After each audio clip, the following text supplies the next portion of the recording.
ਵਾਹਿਗੁਰੂ ਜੀ ਕਾ ਖਾਲਸਾ ਸ੍ਰੀ ਵਾਹਿਗੁਰੂ ਜੀ ਕੀ ਫਤਿਹ। ਜੀਵਨ ਦੇ ਵਿੱਚ ਅਸੀਂ ਬੜੇ ਕਰਮ ਕੀਤੇ ਨੇ, ਕੋਈ ਚੰਗੇ ਵੀ ਨੇ ਮਾੜੇ ਵੀ ਨੇ,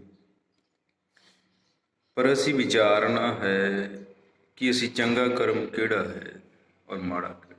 ਜਿਸ ਦਿਨ ਅਸੀਂ ਆਪਣੇ ਅੰਦਰ ਇਹ ਵਿਚਾਰ ਸ਼ੁਰੂ ਕਰ ਲਏ, ਸਾਡਾ ਜੀਵਨ ਹੈ ਜਿਹੜਾ ਉੱਚਾ ਹੋਣਾ ਸ਼ੁਰੂ ਹੋ ਜਾਵੇ।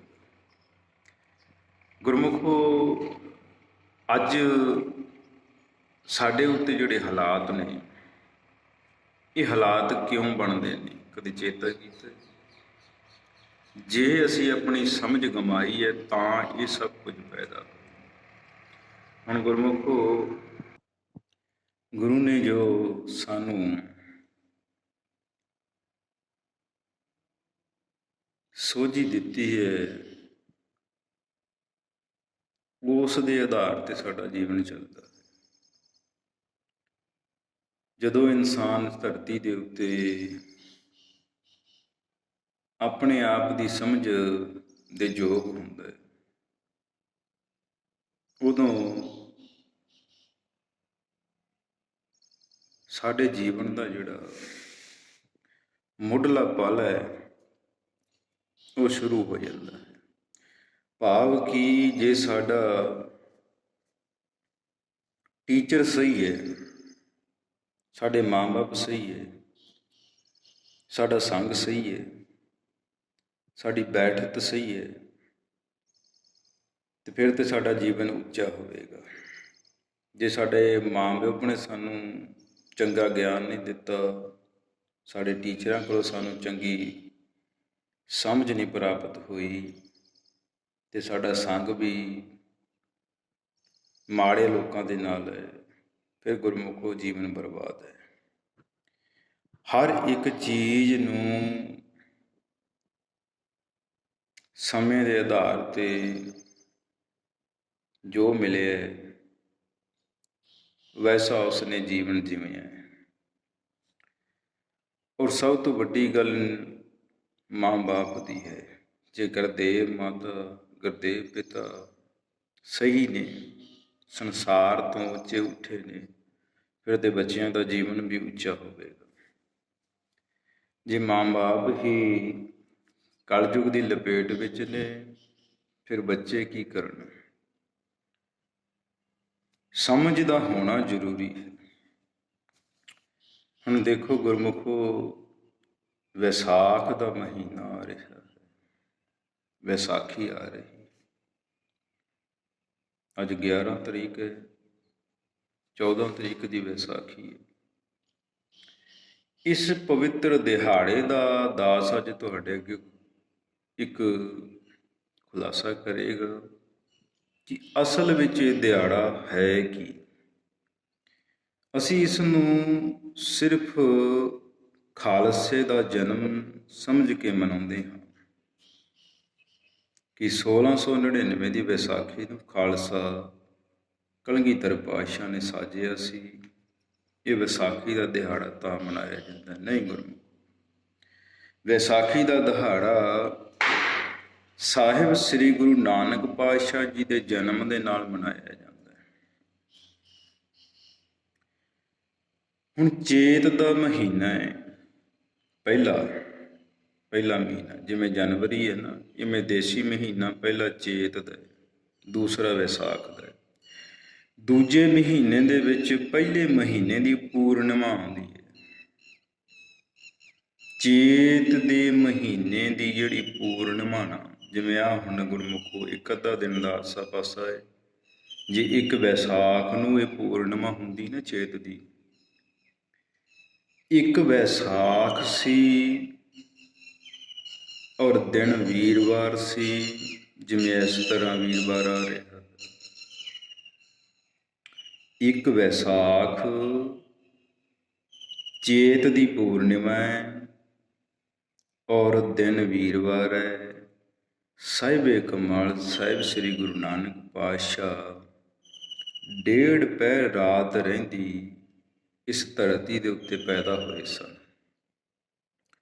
ਸੰਮਤ 1469 ਬਿਕਰਮੀ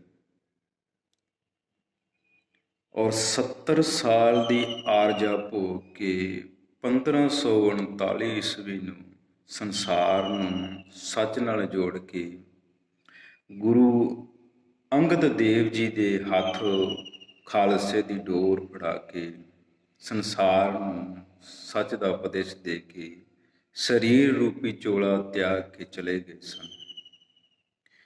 ਹੁਣ ਅਸੀਂ ਵਿਚਾਰਨਾ ਇਹ ਹੈ ਵੀ ਇੱਕ ਵਿਸਾਖ ਦਾ ਜਿਹੜਾ ਦਿਹਾੜਾ ਹੈ ਕਿੱਡਾ ਉੱਚਾ ਤੇ ਸੁੱਚਾ ਦਿਹਾੜਾ ਹੈ।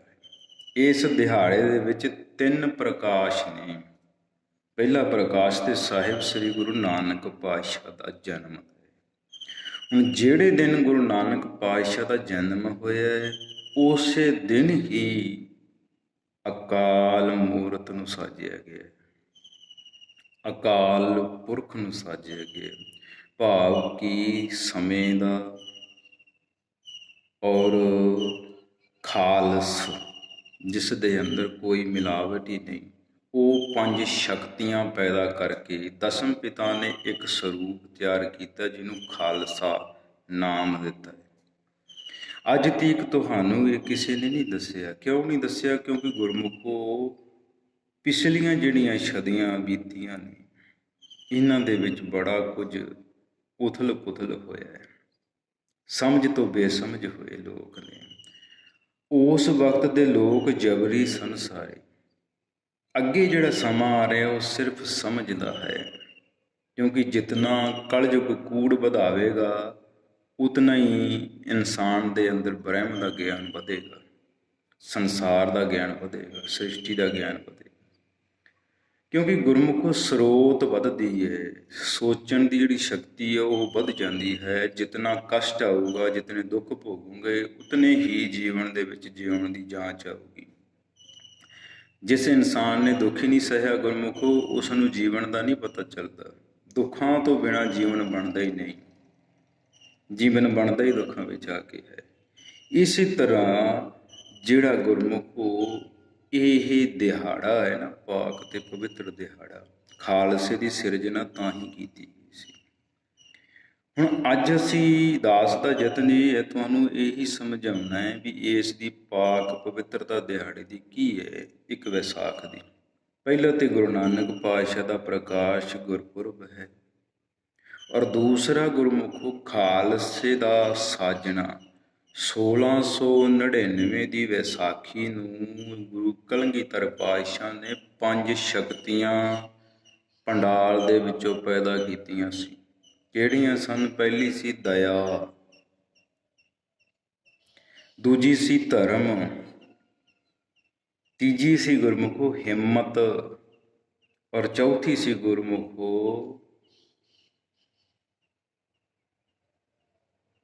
ਮੋਕਮ, ਔਰ ਪੰਜਵੀਂ ਸੀ ਸਾਹਿਬ। ਭਾਵ ਕੀ ਹੈ?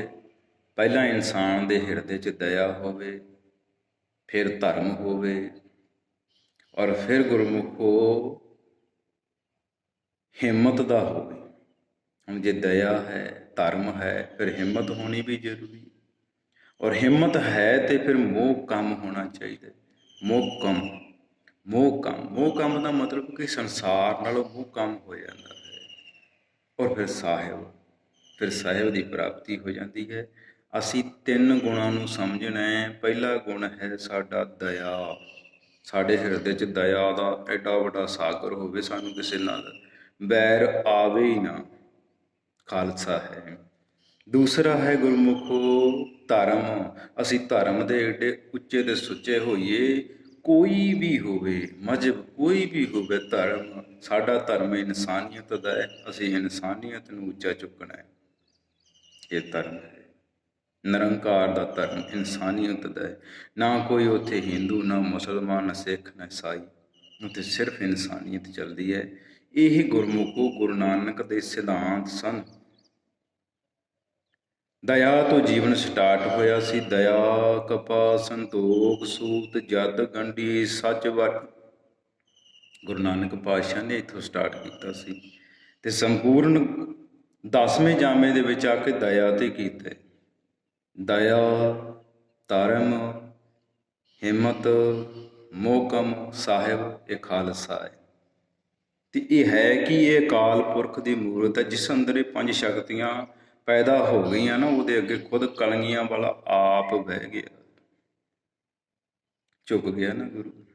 ਕਦੇ 10 ਗੁਰੂਆਂ ਦੇ ਵਿੱਚੋਂ ਦੇਖਿਆ ਗੁਰੂ ਮਹਾਰਾਜ ਕਿਸੇ ਦੇ ਅੱਗੇ ਝੁਕੇ?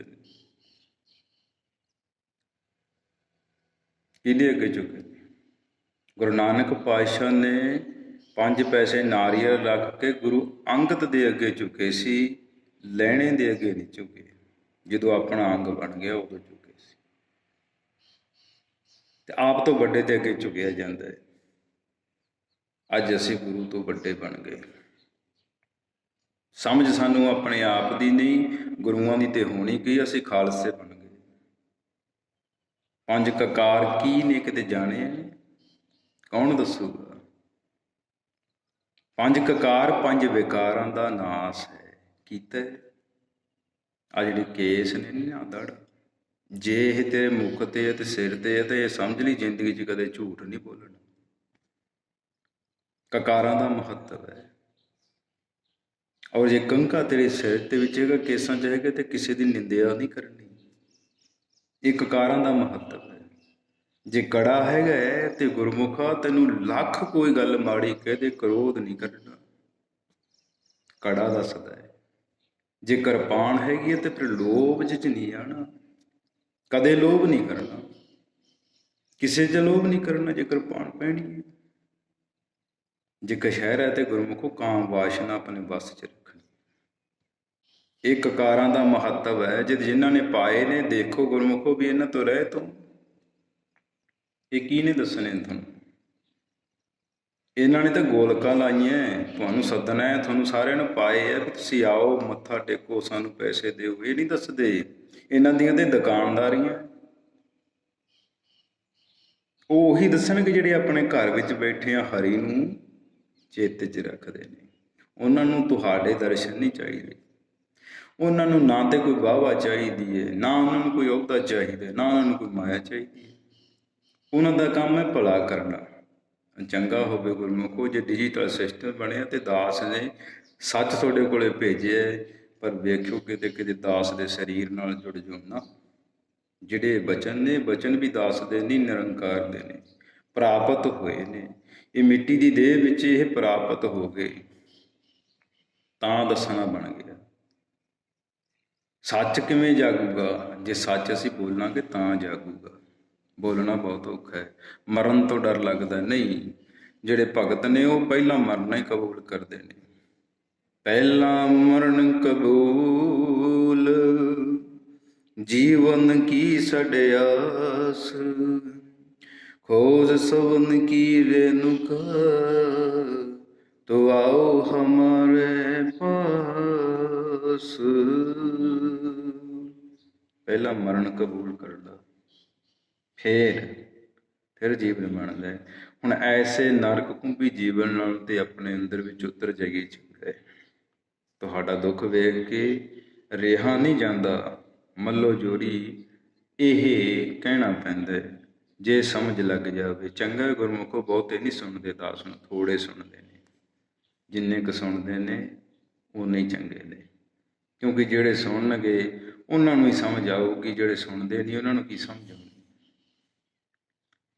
ਦਾਸ ਦਾ ਤੇ ਕੂਕਣ ਹੈ, ਕੂਕਰ ਕੂਕਦੇ ਨੇ ਗੁਰਮੁਖੋ। ਜੇ ਕੋਈ ਚੀਜ਼ ਬੁਰੀ ਬਲਾ ਆਉਂਦੀ ਹੈ ਤੇ ਕੂਕ ਕੇ ਦੱਸਦੇ ਨੇ ਕਿ ਕੋਈ ਆ ਰਿਹਾ ਹੈ, ਤੁਹਾਡੇ ਉੱਤੇ ਗੁਲਾਮੀਆਂ ਦਾ ਸੰਕਟ ਆ ਰਿਹਾ ਹੈ, ਤਾਂ ਦਾਸ ਦੱਸ ਰਿਹਾ ਕੂਕ ਕੂਕ ਕੇ। ਸਮਝਣਾ ਨਾ ਸਮਝਣਾ ਤੁਹਾਡੀ ਮਰਜ਼ੀ ਹੈ। ਦਾਸ ਦਾ ਕੁਝ ਨਹੀਂ ਜਾਣਾ। ਦਾਸ ਤੇ ਉਹਦੀ ਸ਼ਰਨ 'ਚ ਹੈ, ਬਚਪਨ ਤੋਂ ਹੀ ਉਹਦੀ ਮਰਿਆਦਾ 'ਚ ਹੈ। ਬਸ ਹੁਣ ਤੱਕ ਕਰਮ ਕੀਤਾ, ਹੁਣ ਧਰਮ ਕਰਦਾ। ਹੁਣ ਤੱਕ ਤੇ ਕਰਮ ਕੀਤਾ, ਹੁਣ ਧਰਮ ਕਰਨਾ ਹੈ। ਧਰਮ ਕਰ ਰਿਹਾ, ਇਹ ਧਰਮ ਹੈ। ਬਸ ਜੀਵਨ ਦਾ ਪਰਮ ਸੁੱਖ ਇਸ ਵਿੱਚ ਹੈ, ਆਪਣੇ ਘਰ ਵਿੱਚ ਹੈ। ਨਾ ਕੋਈ ਬਲਾ ਅੱਜ ਤੱਕ ਆਈ ਹੈ ਤੇ ਨਾ ਆਵੇ, ਕਿਉਂਕਿ ਹਰ ਬਲਾ ਦਾ ਤੋੜ ਭਗਤਾਂ ਦੇ ਕੋਲੇ ਹੁੰਦਾ ਹੈ। ਗੁਰਮੁਖੋ ਤੁਸੀਂ ਸਮਝਣਾ, ਤੁਸੀਂ ਵਿਚਾਰਨਾ ਕਿ ਤੁਸੀਂ ਗਮਾਇਆ ਕੀ ਹੈ। ਜੇ ਸਮਝੋਗੇ ਫਿਰ ਤੇ ਪਤਾ ਚੱਲੇਗਾ। ਇਹ ਇੱਕ ਵੈਸਾਖ ਦਾ ਪਵਿੱਤਰ ਦਿਹਾੜਾ ਹੈ, ਖਾਲਸੇ ਦੀ ਸਿਰਜਣਾ। ਹੁਣ ਪਹਿਲਾਂ ਤੇ ਗੁਰੂ ਨਾਨਕ ਪਾਤਸ਼ਾਹ ਦਾ ਪ੍ਰਕਾਸ਼ ਗੁਰਪੁਰਬ ਹੈ, ਦੂਸਰਾ ਖਾਲਸੇ ਦੀ ਸਿਰਜਣਾ ਹੈ, ਹੁਣ ਤੀਸਰਾ ਗੁਰਮੁਖੋ ਖਾਲਸਾ ਰਾਜ ਚੱਲਿਆ। 1699 ਦੀ ਵਿਸਾਖੀ ਨੂੰ ਖਾਲਸਾ ਰਾਜ ਚੱਲਿਆ, ਅੱਜ ਤੀਕ ਚੱਲਦਾ ਹੈ। ਪਰ ਅਫਸੋਸ ਇਸ ਗੱਲ ਦਾ ਹੈ ਕਿ ਇਸ ਰਾਜ ਦੀ ਅਗਵਾਈ ਕਰਨ ਦੇ ਯੋਗ ਅੱਜ ਤੱਕ ਇੱਕ ਵੀ ਇਨਸਾਨ ਪੈਦਾ ਨਹੀਂ ਹੋ ਸਕਿਆ। ਰਾਜ ਖਾਲਸਾ 1699 ਦੀ ਵਿਸਾਖੀ ਤੋਂ ਲੈ ਕੇ ਅੱਜ ਤੱਕ ਚੱਲ ਰਿਹਾ ਹੈ, ਪਰ ਇਸ ਦੀ ਅਗਵਾਈ ਕੋਈ ਨਹੀਂ ਕਰ ਸਕਿਆ। ਇੱਕ ਰਾਜੇ ਨੇ ਕਰੀ ਸੀ, ਮਹਾਰਾਜਾ ਰਣਜੀਤ ਸਿੰਘ। ਤੇ ਫਿਰ ਜਿਹੜੇ ਇੱਕ ਕੈਦੀ ਵੀ ਜੇਲ੍ਹ 'ਚ ਨਹੀਂ ਰਹੇ ਸੀ। ਇਹ ਖਾਲਸਾ ਰਾਜ ਹੁਣ ਅੱਗੇ ਵੀ ਚੱਲੇਗਾ, ਕਿਉਂਕਿ ਤੁਹਾਡੀਆਂ ਦੁਆਵਾਂ ਨੇ। ਪਰ ਚੱਲੇਗਾ ਤਾਂ ਜੇ ਸਮਝ ਰੱਖੋਗੇ। ਅਸੀਂ ਦੋਹਰਾ ਪੜ੍ਹਦੇ ਹੁੰਦੇ ਹਾਂ ਨਾ, ਗੁਰਮੁਖੋ ਰਾਜ ਕਰੇਗਾ ਖਾਲਸਾ, ਆਕੀ ਰਹੇ ਨਾ ਕੋਈ। ਇਦੋਂ ਅੱਗੇ ਇੱਕ ਸ਼ਬਦ ਆਉਂਦਾ ਖੁਆਰ। ਇਹ ਸ਼ਬਦ ਇਸ ਦੋਹਰੇ ਦਾ ਹੈ ਹੀ ਨਹੀਂ। ਚੇਤਾ ਕਰੋ ਗੁਰਮੁਖੋ, ਜਿਤਨੇ ਵੀ ਗੁਰਮੁਖ ਪਿਆਰੇ ਦਾਸ ਨੂੰ ਸੁਣ ਰਹੇ ਹੈ, ਕਿਉਂਕਿ ਦਾਸ ਦਾ ਤੇ ਕੂਕਣਾ ਹੈ। ਸਮਝਣਾ ਨਾ ਸਮਝਣਾ ਤੁਹਾਡੇ। ਹੁਣ ਸੰਸਾਰ ਦੇ ਵਿੱਚ ਤੇ ਬੜੇ ਅਹੁਦੇਦਾਰ ਬੈਠੇ ਨੇ, ਗੱਦੀਆਂ ਲਾਈ ਬੈਠੇ ਨੇ, ਇਹੀ ਨਹੀਂ ਕੋਈ ਸਮਝਾਉਂਦਾ। ਹੁਣ ਤੁਸੀਂ ਆਪ ਸਮਝੋ, ਸਲੋਕ ਨੂੰ ਜੋ ਵੀ ਪੜ੍ਹਦੇ ਹੋ ਉਹਨੂੰ ਪਹਿਲਾਂ ਵਿਚਾਰਿਆ ਕਰੋ ਵੀ ਇਹ ਜਾਂਦਾ ਕਿੱਧਰ ਨੂੰ ਹੈ। ਜਿਹੜਾ ਕੋਈ ਪੰਗਤੀ ਸ਼ਬਦ ਪੜ੍ਹਦੇ ਆ ਉਹ ਸ਼ਬਦ ਦਾ ਅਰਥ ਕੀ ਬਣਦਾ ਉਹਨੂੰ ਸਮਝਿਆ ਕਰੋ। ਦੋਹਰਾ ਰਾਜ ਕਰੇਗਾ ਖਾਲਸਾ, ਆਕੀ ਰਹੇ ਨ ਕੋਏ। ਵੀ ਰਾਜ ਖਾਲਸਾ ਉਦੋਂ ਕਰੂਗਾ ਜਦੋਂ ਮਨ ਦੇ ਵਿੱਚ ਕੋਈ ਸ਼ੰਕਾ ਹੀ ਨਹੀਂ ਰਹੇਗੀ, ਸਾਰੀਆਂ ਸ਼ੰਕਾ ਹੀ ਮਿਟ ਗਈ। ਫਿਰ ਇਦੋਂ ਅੱਗੇ ਖੁਆਰ। ਖੁਆਰ ਦਾ ਮਤਲਬ ਕੀ ਹੁੰਦਾ? ਖਿੱਲਰ ਜਾਣਾ, ਵੱਖਰੇ ਵੱਖਰੇ ਹੋ ਜਾਣਾ। ਦੱਸੋ ਵੀ ਸਾਡਾ ਗੁਰੂ ਇਹ ਸ਼ਬਦ ਕਹੇਗਾ ਕਿ ਤੁਸੀਂ ਖਿੱਲਰ ਜਾਓ ਭਾਈ, ਵੱਖਰੇ ਵੱਖਰੇ ਹੋ ਜਾਓ। ਸਾਡੇ ਗੁਰੂਆਂ ਦਾ ਸਿਧਾਂਤ ਹੀ ਦਇਆ ਸੀ, ਪ੍ਰੇਮ ਸੀ, ਪਿਆਰ ਸੀ। ਇਹ ਸ਼ਬਦ ਪਿਆਰ ਸੀ ਗੁਰਮੁਖੋ ਜਿਹੜਾ ਖੁਆਰ ਬਣਾਇਆ। ਦੋਹਰੇ ਦੇ ਵਿੱਚ ਪੜ੍ਹਦੇ ਹੋ, ਅੱਜ ਤੋਂ ਬਾਅਦ ਜੇ ਪੜ੍ਹੋਗੇ ਦੋਹਰਾ ਤੇ ਇੱਥੇ ਪਿਆਰ ਪੜ੍ਹ ਲਿਓ, ਆਪੇ ਪਤਾ ਚੱਲ ਜਾਊ ਵੀ ਖਾਲਸਾ ਕੀ ਹੈ, ਗੁਰੂ ਕੀ ਹੈ, ਬਾਬਾ ਨਾਨਕ ਕੀ ਹੈ। ਇਹ ਦੋਹਰਾ ਪੜ੍ਹਿਓ ਪਿਆਰ ਦੇ ਨਾਲ ਤੇ ਖੁਆਰ ਦੇ ਨਾਲ ਦੇ ਨਾ ਪੜ੍ਹਿਓ। ਪਿਆਰ ਹੋਏਗਾ ਸਭ ਮਿਲੇਂਗੇ, ਵਜੇ ਸਰਨ ਜੋ ਹੋਏ। ਇਹ ਤੁਹਾਨੂੰ ਕਿਸੇ ਨੇ ਨਹੀਂ ਦੱਸਣਾ। ਇੱਕ ਗਲਤੀ ਤੇ ਇਹ ਹੈ ਦੋਹਰੇ 'ਚ, ਇਹ ਸ਼ਬਦ ਬਦਲੇ। ਹੁਣ ਦੂਸਰਾ ਇੱਕ ਰਾਮਕਲੀ ਆਨੰਦ ਸਾਹਿਬ ਦੀ 40ਵੀਂ ਪੌੜੀ ਹੈ। ਆਨੰਦ ਸੁਣੋ ਬੜ ਭਾਗੀਓ, ਸਗਲ ਮਨੋਰਥ ਪੂਰੇ। ਪਾਰ ਬ੍ਰਹਮ ਪ੍ਰਭ ਪਾਇਓ, ਉਤਰੇ ਸਗਲ ਵਿਸੂਰੇ। ਦੁਖ ਰੋਗ ਸੰਤਾਪ ਉਤਰੇ, ਸੋਹਣੀ ਸੱਚੀ ਬਾਣੀ। ਐਦੋਂ ਅੱਗੇ ਸ਼ਬਦ ਆਉਂਦਾ ਹੈ ਸੰਤ ਸਾਜਨ ਭਏ ਸਰ। ਇੱਥੇ ਸਰਸੇ ਪੜ੍ਹਦੇ ਹੋ, ਹਰ ਇੱਕ ਬੰਦਾ ਪੜ੍ਹਦਾ। ਸੰਤ ਸਾਜਨ ਭਏ ਸਰ, ਦੋ ਸ਼ਬਦ ਨੇ ਸੱਸਾ ਤੇ ਰਾਰਾ। ਵਿਸ਼ਰਾਮ ਦੇ ਦਿਓ, ਸਮਝੋ ਹੁਣ ਇਸ ਨੂੰ। ਸੰਤ ਸਾਜਨ ਭਏ ਸਰ, ਭਾਵ ਕਿ ਜਿਹੜੇ ਸੰਤ ਕਹਾਉਂਦੇ ਨੇ, ਸੱਜਣ ਕਹਾਉਂਦੇ ਨੇ, ਗੁਰੂ ਦੇ ਪਿਆਰੇ ਕਹਾਉਂਦੇ ਨੇ, ਜਦੋਂ ਪਰਮਾਤਮਾ ਦੀ ਸਾਰ ਵਿੱਚ, ਸ਼ਰਨ ਵਿੱਚ ਆ ਜਾਂਦੇ ਨੇ ਨਾ, ਤੇ ਫਿਰ ਉਸ ਤੋਂ ਬਾਅਦ ਇਸ ਦੋਹਰੇ ਨੂੰ ਸ਼ੁਰੂ ਕਰੋ। ਸੇ ਪੂਰੇ ਗੁਰ ਤੇ ਜਾਣੀ। ਉਸ ਤੋਂ ਬਾਅਦ ਫਿਰ ਉਹ ਪੂਰੇ ਗੁਰੂ ਨੂੰ ਜਾਣ ਲੈਂਦੇ ਨੇ, ਪੂਰੇ ਗੁਰੂ ਨੂੰ ਸਮਝ ਲੈਂਦੇ ਨੇ। ਫਿਰ ਗੁਰਮੁਖੋ ਬਾਣੀ ਅਰਥ ਦਿੰਦੀ ਹੈ। ਇੱਕ ਇੱਥੇ ਸਰਸੇ ਨਹੀਂ ਪੜ੍ਹਨਾ, ਸਰ ਸੇ। ਸਰ ਤੇ ਵਿਸ਼ਰਾਮ ਲਾ ਕੇ ਫਿਰ ਸੇ ਤੋਂ ਸਟਾਰਟ ਕਰਨੀ ਹੈ ਪੰਗਤੀ। ਵਿਸ਼ਰਾਮ ਇੱਥੇ ਲੱਗਦਾ ਹੈ। ਇਹ ਸ਼ਬਦ ਜੋੜਿਆ ਗਿਆ ਜੋ ਆਪਣੀ ਭੈਤਾ ਗਮਾ ਗਿਆ। ਕਿਉਂਕਿ ਅਸੀਂ ਪੜ੍ਹਦੇ ਹਾਂ ਸੰਤ ਸਾਜਨ ਭਏ ਸਰਸੇ, ਪੂਰੇ ਗੁਰ ਤੇ ਜਾਣੀ। ਅਰਥ ਬਣਾਓ ਕੀ ਬਣੂਗਾ? ਦਾਸ ਤੋਂ ਤਾਂ ਬਣਿਆ ਨਹੀਂ, ਬਣਿਆ ਤੇ ਇਸ ਤਰ੍ਹਾਂ ਬਣਿਆ। ਹੁਣ ਅੱਗੇ ਸਮਝ ਦਾਸ ਤੇ ਨਿਮਾਣ ਹੈ। ਹੋ ਸਕਦਾ ਦਾਸ ਤੋਂ ਵੀ ਵੱਡੇ ਬ੍ਰਹਮ ਗਿਆਨੀ ਹੋਣ ਸੰਸਾਰ ਵਿੱਚ, ਪਰ ਦਾਸ ਦੀ ਚੇਤਨਾ 'ਚ ਜਿਹੜੀ ਚੀਜ਼ ਆਈ ਹੈ ਦਾਸ ਨੇ ਉਹ ਤੁਹਾਡੇ ਅੱਗੇ ਰੱਖੀ ਹੈ। ਸਾਰੇ ਹੀ ਚੰਗੇ ਹੋ, ਦਾਸ ਮਾੜਾ ਹੈ, ਪਰ ਸੱਚ ਸੱਚ ਹੈ। ਜੇ ਸੱਚ ਸੱਚ ਹੈ ਤਾਂ ਜੀਵਨ ਹੈ, ਨਹੀਂ ਜੀਵਨ ਇਤਨੀ ਹਾਜ਼ਰੀ ਪ੍ਰਵਾਨ। ਗੁਰਮੁਖੋ ਸਮੇਂ ਦਾ ਬੜਾ ਖਿਆਲ ਰੱਖਣਾ ਪੈਂਦਾ। ਇਹ ਸਾਡਾ ਇੱਕ ਵੈਸਾਖ ਦਾ ਮਨੋਰਥ ਹੈ, ਜਿਹੜਾ ਅੱਜ ਤੋਂ 3 ਦਿਨਾਂ ਨੂੰ ਆ ਰਿਹਾ ਹੈ। ਸਾਰਿਆਂ ਨੇ ਇਸ ਮਨੋਰਥ ਨੂੰ ਮੰਨਣਾ ਹੈ, ਆਪਣੇ ਹਿਰਦੇ ਦੇ ਵਿੱਚ, ਆਪਣੇ ਘਰ ਵਿੱਚ ਰਹਿ ਕੇ। ਕਿਤੇ ਨਹੀਂ ਜਾਣਾ। ਜੇ ਤੁਸੀਂ ਜਾਓਗੇ ਤਾਂ ਗੋਲਕਾਂ ਭਰ ਕੇ ਆਓਗੇ ਤੇ ਫਿਰ ਖੁਆਰੀ ਖੁਆਰੀ ਹੈ। ਮਾਇਆ ਕਦੇ ਨਹੀਂ ਗੁਰਮੁਖੋ ਤੁਹਾਡੇ ਜੀਵਨ 'ਚ ਸੁੱਖ ਦੇ ਸਕਦੀ। ਤੁਹਾਡੇ ਜੀਵਨ ਦਾ ਸੁੱਖ ਤੁਹਾਡੀ ਸਮਝ ਹੈ, ਤੁਹਾਡੀ ਸੋਧ ਬੋਧ ਹੈ। ਜੇ ਹੈ ਤੇ ਫਿਰ ਤੇ ਗੁਰਮੁਖੋ ਆਨੰਦ ਬਣੂਗਾ, ਤੇ ਨਹੀਂ ਖਪਣਾ ਖਪੀ ਜਾਣਾ ਸੰਸਾਰ ਨੇ। ਇਹ ਕਲ ਯੁੱਗ ਹੈ, ਕਾਲ ਦਾ ਯੁੱਗ ਹੈ। ਕਾਲ ਦੇ ਵਸ ਜੋ ਹੋ ਗਿਆ, ਸਮੇਂ ਦੀ ਲਪੇਟ ਵਿੱਚ ਜਿਹੜਾ ਆ ਗਿਆ, ਉਹ ਆਪਣੇ ਆਪ ਨੂੰ ਨਹੀਂ ਸਮਝ ਸਕਦਾ। ਉਹ ਸੰਸਾਰ ਦੀ ਰਫ਼ਤਾਰ ਵਿੱਚ ਗੁੰਮ ਰਹੂਗਾ, ਜਿੱਦੀ ਹੋਊਗਾ, ਹੰਕਾਰੀ ਹੋਊਗਾ, ਕ੍ਰੋਧੀ ਹੋਊਗਾ, ਵਿਕਾਰੀ ਹੋਊਗਾ। ਆਨੰਦ ਉਸੇ ਨੂੰ ਆਊਗਾ ਜਿਹੜੇ ਨੇ ਸੱਚ ਨੂੰ ਸੁਣਿਆ, ਸਮਝਿਆ, ਵਿਚਾਰਿਆ। ਇਤਨੀ ਹਾਜ਼ਰੀ ਪ੍ਰਵਾਨ। ਵਾਹਿਗੁਰੂ ਜੀ ਕਾ ਖਾਲਸਾ, ਵਾਹਿਗੁਰੂ ਜੀ ਕੀ ਫਤਿਹ।